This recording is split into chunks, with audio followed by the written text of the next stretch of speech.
যারা বিয়ে করে বিদেশ আসেন তারা সন্তান রেখে আসেন কিংবা স্ত্রী রেখে আসেন। আমরা এখান থেকে টাকা পয়সা পাঠাই, আমরা মনে করি যে টাকা পয়সা পাঠাইলে আমরা আমাদের সন্তান মানুষ হবে, আমাদের স্ত্রী ভালো থাকবে।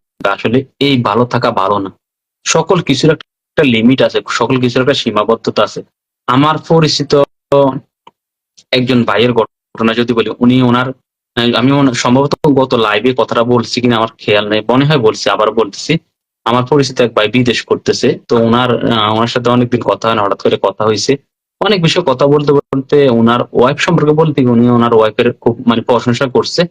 পরবর্তীতে জানতে পারলাম যে ওনার ওয়াইফ মানে বিশ্বস্ত একটা জায়গা থেকে জানতে পারলাম ওনার ওয়াইফ, উনি যেভাবে বিশ্বাস করতেছে আসলে ওনার ওয়াইফ ওইরকম না।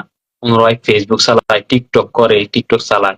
তো টিকটক খারাপ কিছু না, যারা ভালো ভাবে নেন তাদের জন্য ভালো, যারা খারাপ ভাবে নেন তাদের জন্য খারাপ। যেমন বহু আলেম আছে, বহু হুজুর আছে, বহু মানুষ আছে, ভালো মানুষ আছে যারা টিকটক চালায়। যেমন আমি নিজে টিকটক ব্যবহার করি, আমার এখানে আলহামদুলিল্লাহ খারাপ কোনো ভিডিও আসে না, আমি দেখি না, দেখে আসি না, আসে না, কিংবা আমি ওরকম কিছু ফলো করি না।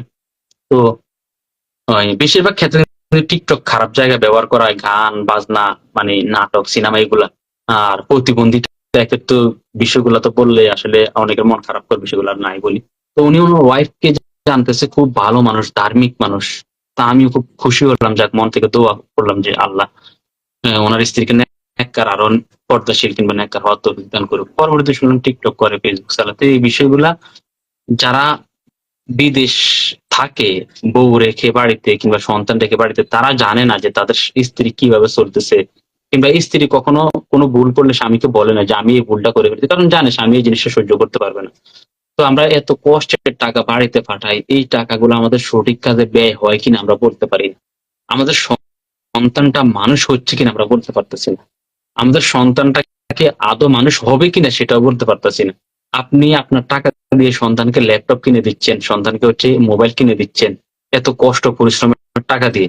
আপনি যদি ভালো করে খবর নেন, দেখবেন আপনার এই সন্তানটা নাটক দেখে, ছবি দেখে, তারপরে গান দেখে, খারাপ ভিডিও দেখে, মেয়েদের সাথে কথা বলে, মেয়ে হলে ছেলেদের সাথে কথা বলে। আপনার এত কষ্টের টাকা না পেলেন আপনি দুনিয়া, না পেলেন আখিরাত। আপনার দুনিয়া তো গেছে বিদেশ করতে করতে, আপনার আখিরাতটাও ধ্বংস হয়ে গেছে। আর আমরা অনেকেই, আমি আরেকটা লাইভে নেক সন্তান নিয়ে একটু কথা বলার খুব আগ্রহ প্রকাশ করতেছি, যদি আমার ইসলামের ওইরকম জ্ঞান না থাকার কারণে আমি অনেক বিষয় নিয়ে কথা বলার জন্য সাহস পাচ্ছি না। তো আমরা সন্তান মানুষ করার জন্য, কিংবা আমরা চাই যে আমরা আমাদের সন্তানটা নেককার হোক। দেখুন, মানে আমার ক্ষুদ্র জ্ঞানে মনে হচ্ছে কি, একটা সন্তান মানুষ করার পেছনে শুধু মা না, শুধু বাবা না, দুইজনেরই কিন্তু ভূমিকা থাকা দরকার। একজন স্ত্রীর পেটে যখন সন্তান থাকে, তখন স্ত্রীকে স্বামীর সাপোর্ট দেওয়াটা, ফুল সাপোর্ট দেওয়াটা স্বামীর কর্তব্য। এখন যারা বিদেশ আছেন তারা সাপোর্ট কিভাবে দিবে? আপনি যখন বাড়িতে থাকবেন আপনার স্ত্রীর সাথে, যখন আপনার স্ত্রীর গর্ভে সন্তান থাকবে, তখন আপনি সর্বাবস্থা আপনার স্ত্রীকে বলতে পারবেন যে তোমার এই কাজটা এখন আমি করে দিচ্ছি, কিংবা তোমার ওই কাজটা আমি করে দিচ্ছি, কিংবা ওই কাজটার মধ্যে আমি সাপোর্ট দিচ্ছি, তুমি এই সময়টা আমার সন্তানের পিছনে ব্যয় করো। আমার সন্তান যেন নেককার হয়, দুনিয়াতে যেন নেককার হয়ে আসে। তুমি কোরআন তেলাওয়াত করো, তুমি জিকির আজকার করো, কিংবা তুমি তসবিহ পড়ো, তুমি নামাজ পড়ো, নামাজের সময় দাও, তুমি আল্লাহর কাছে জিকির করো, কান্নাকাটি করো।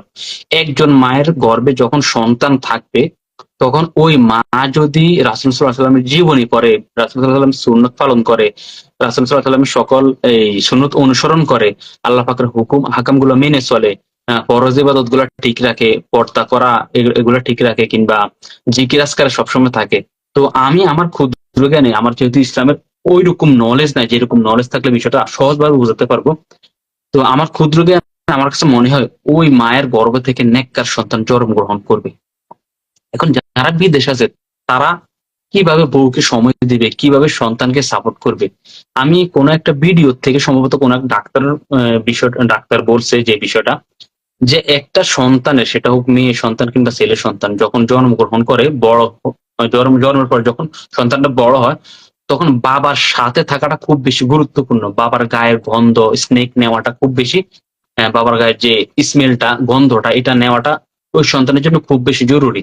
কারণ বাবা যখন জড়ায় ধরবে, বুকে নিবে, কিংবা বাবা আদর করবে, বাবা তাকে নিয়ে খেলাধুলা করবে, ওই বাবার ভিতরের ব্রেন, বাবার যে মস্তিষ্ক যেটা খেলতেছে, ওইটা কিন্তু সন্তানের ভিতরে প্রয়োগ হচ্ছে অটোমেটিক। শিক্ষা দেওয়া লাগবে না। একটা বাবা যখন সন্তানকে আদর করে, সন্তান যখন বাবার গায়ের ঘ্রাণ পায়, গন্ধ পায়, তখন অটোমেটিক্যালি মানে ডাক্তার খুব সুন্দরভাবে বুঝাইছে। আমি হয়তো জিনিসটা অনেক আগে শুনছি তো আমার পুরোপুরি খেয়াল নাই। তো বাবা যখন সন্তানকে বুকে জড়িয়ে নিবে, গায়ে নিবে, তখন বাবার গায়ের যে গন্ধটা এটা পেয়ে সন্তান হচ্ছে মস্তিষ্ক ক্লিয়ার হয়, কিংবা সন্তান বাবাকে অনুসরণ করতে শিখে। এখন আমরা প্রবাসীরা এই যে বছরের পর বছর পরে আছি, সন্তান রেখে, স্ত্রী রেখে, আমাদের এখানে দায়বদ্ধতা আসলে অনেকটুকু আমরা কি বলবো, এটা আসলে আমি কিভাবে বুঝালে আপনারা বুঝবেন। আমরা জিনিসটা আসলে কতটা স্যাক্রিফাইস করতেছি স্বামী স্ত্রীর জন্য কিংবা সন্তানের জন্য, অথচ দিন শেষে দেখি আমাদের স্ত্রী পর্দা করে না, আমাদের সন্তান মানুষ হয় না, আমাদের সন্তান অমানুষ হয়। তো বিষয়গুলো আসলে চিন্তার বিষয়, বিষয়গুলো আসলে বিবেচনা করার বিষয়। আর আসলে কোন কথা থেকে কোন কথা চলে গেলাম। তো যারা বিদেশ আসতেছেন তারা আসলে এই বিষয়গুলো একটু মাথায় নিয়েন। আমি যেমন